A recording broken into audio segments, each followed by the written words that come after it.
Hello, kabayan! Kamusta po kayo? Welcome back sa ating channel. At kung hindi ka pa nakapag-subscribe, ay please click mo na po yung subscribe button and bell notification button para updated ka sa mga next videos na i-upload ko. Thank you so much! And for this video ay share ko po sa inyo kung paano kayo makapag-register ng account dito sa Ecomobi application na kung saan yung link ay pwede nyo pong i-click dyan sa ating comment section or sa ating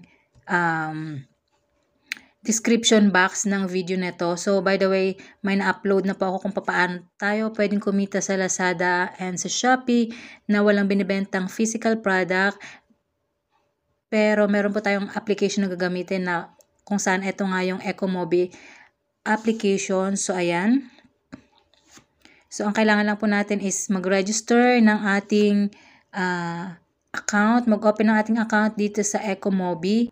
So, sa ating pong previous video, click nyo lang po dito sa comment section or sa description box ng video na to. So, pag-click nyo po ng link, ayan, ito yung referral code ko and then, ito yung referral link. So, madadirect po tayo sa pag-register ng ating account. So, wait lang natin. And ayan, ito po yung fill upan nyo, yung username, password, and then confirm password. So, kayo po yung mag-a-assign dyan, at least 6 characters. And then, click nyo lang po yung next. And then, ang sunod po dyan is yung information. So, i-try po natin. So, mag-fill up lang po ako. Wait lang po. So, ayan po, pagka-fill up po natin ang ating username and password, click lang po lang natin itong next.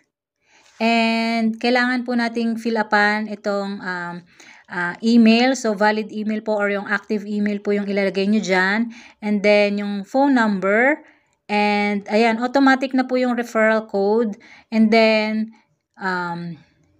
ito yung currency. So, current country at saka yung currency. So, andito tayo sa Pilipinas. So, Philippines and then PHP.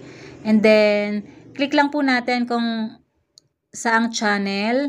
Ayan, pwede po sa Facebook, sa Instagram, YouTube, Facebook profile, or Facebook group. Ayan, kung saan tayo mag-share ng ating mga link, so, kung saan tayo makakapag-share ng mga i-generate nating link from Ecomobi na from Lazada or from Shopee. So, for example, sa akin is sa Facebook, for example, or sa YouTube. Ayan. So, depende po sa inyo kung saan po. Pero pwede naman, kahit isa lang po yung piliin nyo dito. So, pwede naman kahit ilang social media, pwede kayong mag-share ng inyong link.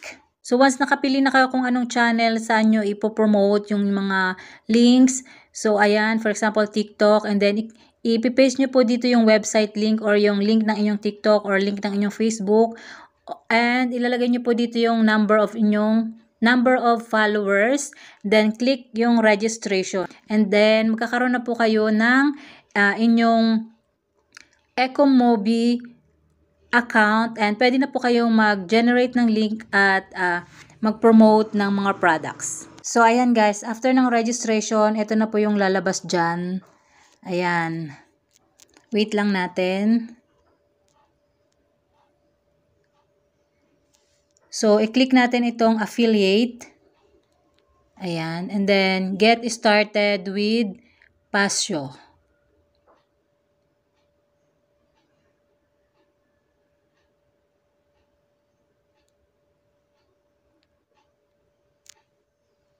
Then, ayan. Welcome to the affiliate marketing homepage. And then, start exploring. Click nyo lang po yan. And then, ayan, account registration successful. An activation email has been sent to the email, ganyan. And then, please activate your account within 7 days. Otherwise, the account will be locked. So, puntahan nyo lang po yung inyong email at i-activate nyo lang po. So, click ko lang tong close. And then, change activities of the internet. You can easily change at the same time. Affiliate marketing and content creator here. I understand. Ayan. So, meron na po tayong dashboard as an affiliate. So, pwede na po tayong mag-create ng links or mag-generate ng links. So, ang kailangan natin gawin is i-activate po muna yung inyong account. So, puntahan nyo po yung inyong email address. So, wait lang po. So, ganyan po yung marireceive nyong email. So, kailangan nyo lang pong i-click yung activate your account. So, ayan. Pag-click po natin ng activate your account is, ayan, magdediretso na po siya. So, hintayin lang po nating mag-loading as an affiliate. So, dahil wala pa nga tayong mga clicks, so, as in zero pa yan. Zero pa yung balance natin and then wala pa yung mga clicks. And ito nga pala yung report. Dito natin siya makikita. Ayan. And then yung payment. So, wait lang po natin. So, zero balance pa siya. And then yung minimum balance is dapat 2.5 para maka-withdraw tayo ng pera. So, kailangan maka 2.5 tayo na commission from referral from our affiliate link. So, ngayon, para magkaroon niya ng laman, so kailangan nating mag-generate or mag-create ng affiliate link. So, ang kailangan nating gawin is pumunta tayo sa Shopee or sa Lazada para makapag-create na tayo ng affiliate link.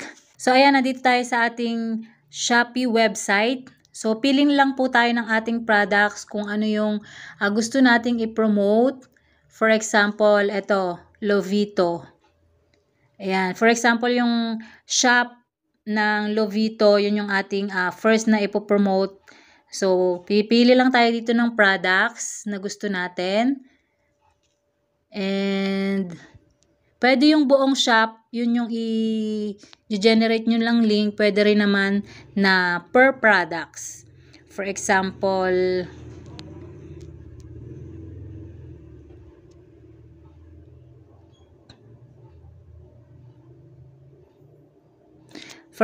ito. Ayan.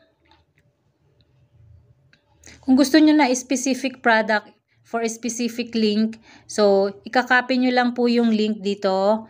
Ayan. And then, copy. Kakopy nyo lang yan. For example, copy yan. And then, ipipaste natin doon sa Ecomobi. So, punta tayo dito sa Create Affiliate Links. And then dito, ipipaste natin yung kinapi natin sa Shopee. So, click natin yung paste. So, ayan yung kinapi natin sa Shopee, di ba? So, ayan. So, itong mga sub 1 to 4, okay lang na wala siya.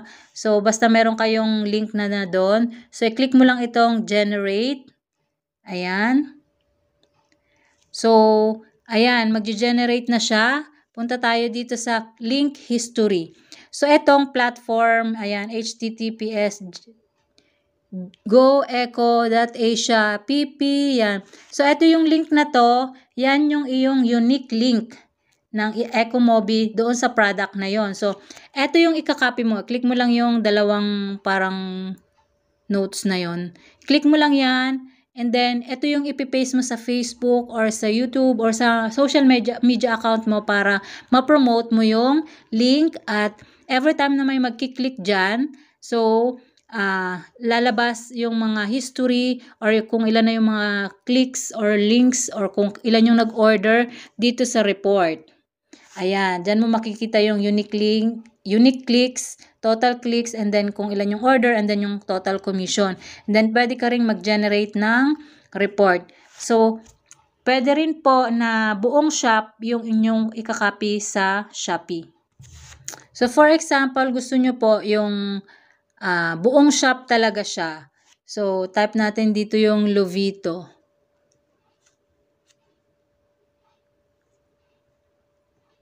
Ayan. And then, pag lumabas na po itong Lovito Official Store, ayan. So, eto na po yung Lovito na shop. So, i-copy natin to.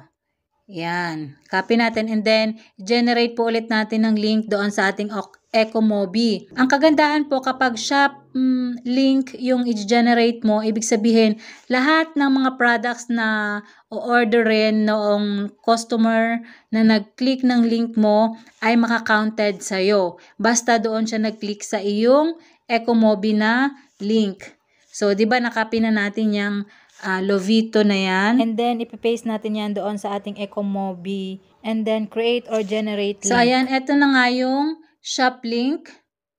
So, every time na may magkiklik or mag-order gamit yung iyong shop link na yan, so sa'yo mapupunta yung commission. So, ang kagandahan kapag shop link yung nilagay mo ay any products basta within that shop, so sa'yo mapupunta yung commission once na nag-order sila. So, pwede rin naman na specific product link yung i-post mo, pero hindi sure na talagang yun yung product na bibili nila. Kasi minsan, i-browse lang nila, i-check lang nila yung link, i-check nila yung product, and then, pag hindi nila nagustuhan, so hindi sila mag-order. While kapag shop link yung ipopost mo, is if ever may magustuhan pa silang ibang product, or may i-add sila doon bukod sa product na promote mo, so lahat ng mabibili nila doon sa shop na yon is sa'yo mapupunta yung commission.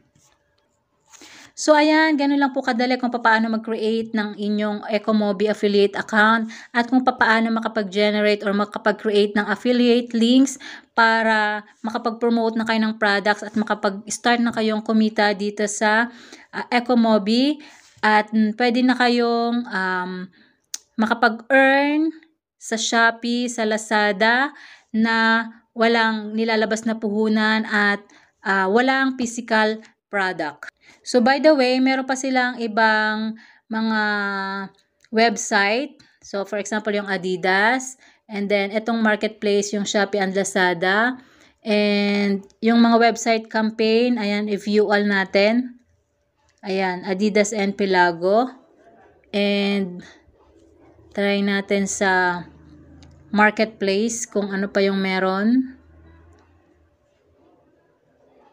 So, dalawa lang pala. Pero dito sa ibang mga brands, ayan, e-commerce brand bonus. So, pwede rin po kayo ditong mag-promote. So, mag-create kayo ng inyong sariling products and ayan, mag-generate kayo ng link sa mga brands na to. So, pwede nyo pong i-promote, i-post sa inyong mga social media like Unilever. Ayan. Pero sa Shopee and Lazada, meron na rin naman siguro nito. Sales Lady, meron sila. So, sa Shopee, meron din yan. So, i-check nyo lang po kung ano yung mga brands and iba pang website na gusto nyong i-promote at para mas marami kayong may offer sa inyong mga followers.